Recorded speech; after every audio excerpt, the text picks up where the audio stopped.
Hi, and welcome to America Blogs. Today I would like to discuss Europe's problems.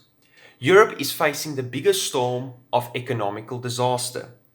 Soaring inflation is squeezing household budgets, economic growth is sputtering, and the euro is falling against the US dollar.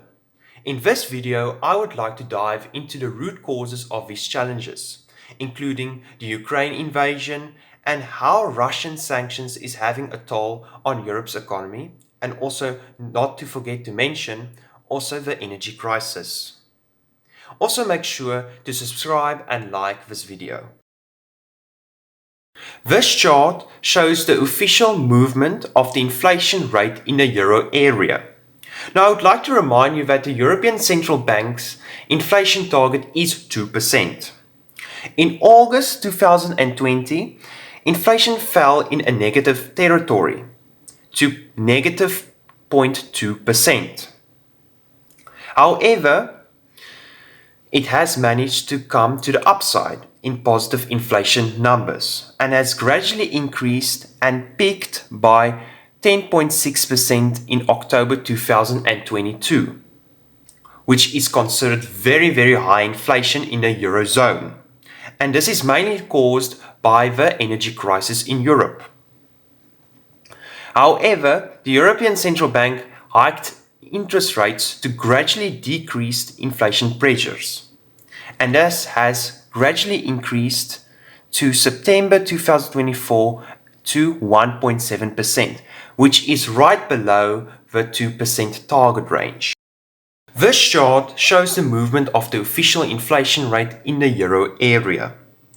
In October 2024, inflation was 2%, and that was exactly on the European Central Bank's inflation target range. However, in November 2024, inflation went up by 0.2%.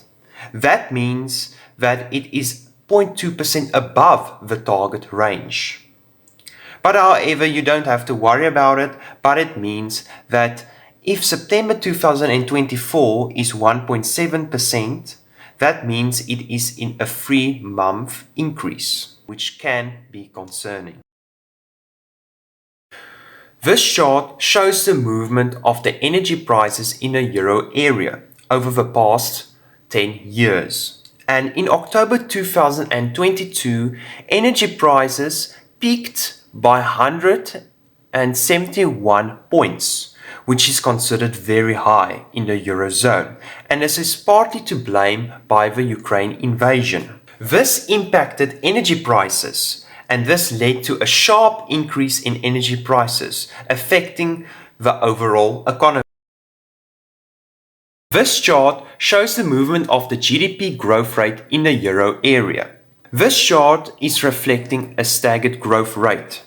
In the first quarter of 2024, growth was 0.3%, and in the second quarter 0.2%, and in the third quarter 0.4%. Now this is very low GDP growth rates, and this is partly to be blamed by the biggest economy in the Eurozone, which is Germany. Now Germany is experiencing a gradual decline in industrial production. This chart shows the industrial production in the euro area.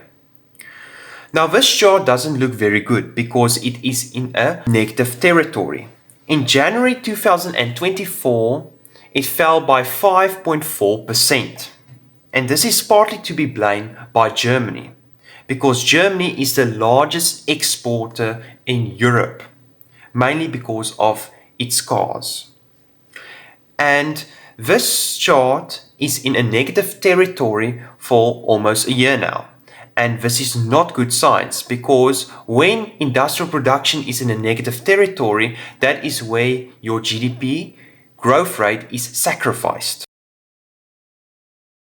This chart shows the movement of the interest rates in the euro area. In July 2022, the European Central Bank increased interest rates to 0.5% and was rather too slow to increase interest rates, because the Fed already increased its interest rates in March. This shows that the European Central Bank was rather too slow. However, the European Central Bank has gradually increased its interest rates, reaching a high of 4.5%. However, the European Central Bank are rather too quick to decrease its interest rates because I believe Europe is still in a crisis because of energy and shouldn't be so quick to decrease its interest rates. This chart shows the gap between the interest rates of the Eurozone and the US. Now, if you look at this chart, you can see that there is a 1.35% difference between their interest rates. The US has higher interest rates than the Eurozone and is still there for decades. However, if the US have higher interest rates, this means that capital is lost in this process. This means that capital is flowing out of the European economy and investors are seeking higher returns in their investments.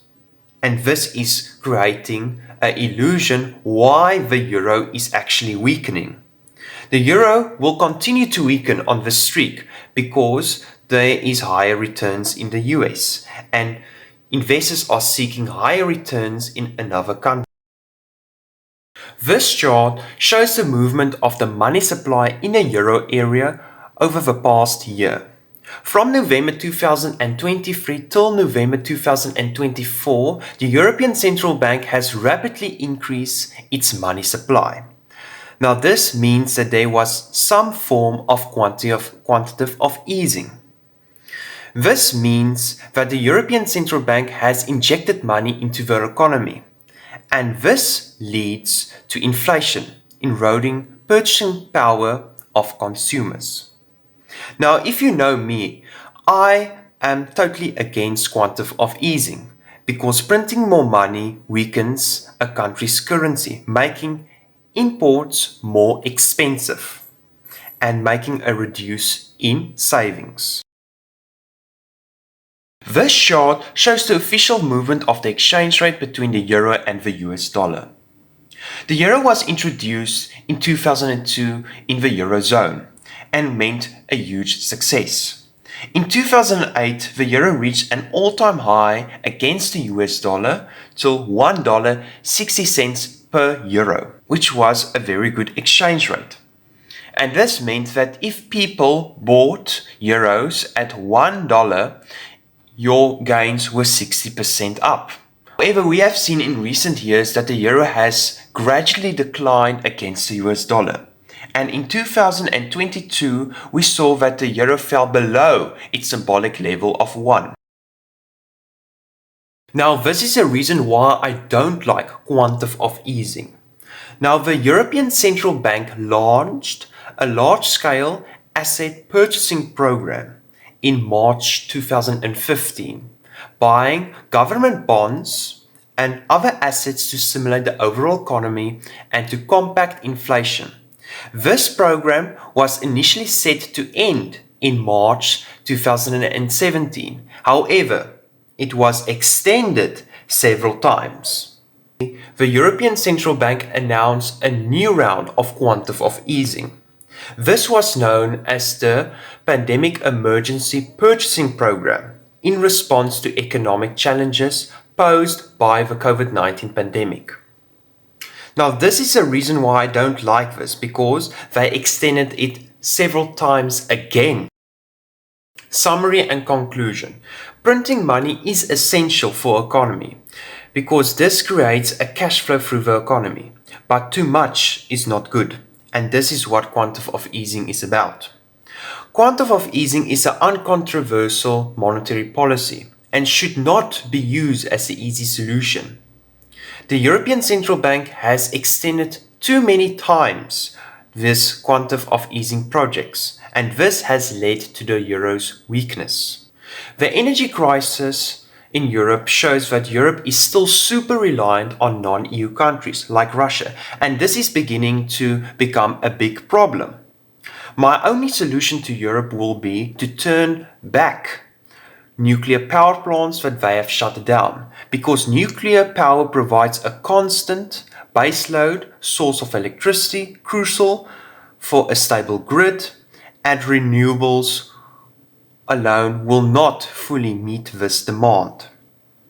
I would also like to thank you for watching my video, and just make sure to like and subscribe. There's also a funny video at the end. Bye bye.